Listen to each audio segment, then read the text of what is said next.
Okay, hey everyone, Mombi's here. It is another terribly hot day. I mean, what else would you expect from July in South Asia? Like I was mentioning to my colleague, it's kind of like walking through warm soup. The humidity is at 60%. It's really hot, but thankfully Twitter is just as hot as well. So let's go check that out and take our minds off the awful weather. So without any further ado, let's go take a look around, and I'm gonna be your guide. So let's go take a look around with me, Mombi. Okay, so Twitter's own official Twitter channel and their publicists and their website and the spokespeople who are behind the huge Twitter social media giant that is Twitter, they've announced you can now officially, as in you, just an ordinary person who's not a celebrity or, you know, a billionaire or somebody who's like really well known in the public eye, permit clients to perceive open figures and associations as genuine. We need to make it significantly less demanding for individuals to discover makers and influencers on Twitter, so it bodes well for us to give individuals a chance to apply for confirmation, said Tina Bhatnagar, Twitter's VP of Client Administration. Well, there are people out there and everyone, and generally speaking, most of the world wants to hear what their updates are. So they have their own Twitter official channel, and you may have noticed, like right next to their name, they have a blue tick, which is kind of Twitter's way of verifying and saying, yes, this is the person who they claim to be. So there are accounts that say, like, I'm the real Simon Cowell, or I'm the real Kate Upton, and there won't be a tick next to it, and that's how you know that it's not the real one. It's not an absolute hard and fast rule. It is possible to actually be that person and still not have that tick. I mean, it pretty much is public, like, you know, common knowledge now to know that if it doesn't have that blue tick on it, it's not who it claims to be. It's not a verified Twitter account. But now you can actually apply to have your Twitter account verified according to Twitter itself, and they have a few guidelines for it. You may need to provide information like from your personal website, or even copies of your national ID card, or, you know, if you're somebody really famous, you don't have to do that. But if it's a small scale person who still wants to have the blue verification tick, you have to put a case forward as to why you deserve it. Okay, so it's been a really long month of this being the National Day or that being the National Day. We've already had National Yoga Day, and then Twitter was all ablaze with tweets that were retweeting the hashtag for National Selfie Day. And this is another one of those hashtags that is really easy to get on board with.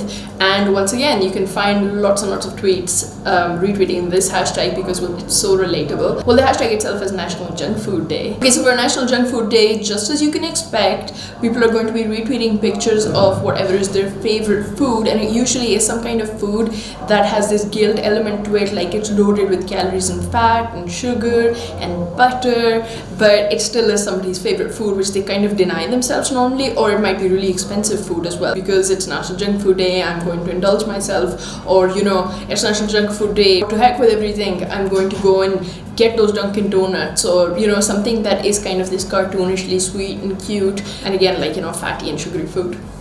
Okay, well, a lot of the food that people are retweeting is a lot of food that maybe other people aren't really familiar with. For instance, well, I had just my colleagues asking me, what are s'mores? Some of the food that people like is really specific. Like, for instance, they say this is the exact flavor of ice cream that I really like. It's always National Junk Food Day where I'm concerned anyway, so I usually go for something extremely sweet. So I have this really rabid sweet tooth that I'm always battling with, and I usually lose the battle. For me, it has to be a cupcake from one of our local bakeries in Islamabad. I will usually go for the cupcake, and I have to admit, I absolutely love McDonald's, so I will get something which is a triple this, that, or the other, and then I'll have an Oreo McFlurry.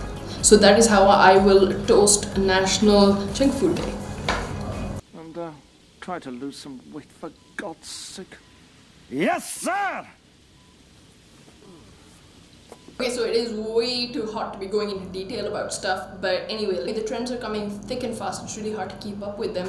But meanwhile, that was the stuff that Twitter has been abuzz with, and the way things are going with the hashtags, it's pretty obvious there's going to be something completely new or on a completely different track by tomorrow. Let's stick around till then, and for now, it is a bye-bye from Mombi. Android users can rejoice because the Prisma filter app that everybody on the iPhone has been like re-Instagramming and tweeting like crazy, or of course like Facebook is flooded with pictures of it. So it's this really identifiable app. Obviously, like, you take a picture and then with the Prisma filter you kind of get this like modern art effect to it. Well, personally, when I saw the Prisma app, I was like, nah, it's just like all the other apps and all the other filters pretty much. Although this one kind of, it's like really easy to tell with the filter who the person is. They kind of retain your facial structure and your facial features. So anyway, now you can download the app for your Android phone, and you don't just have to be an Apple phone user. The app is still going to be like the beta version, but the point is it's not that exclusive anymore. If you like tweet or put up a picture which has obviously had the Prisma app applied to it, it doesn't automatically mean that you have one of the new you have one of the new iPhones. You could have done it on like a pretty basic Android phone as well.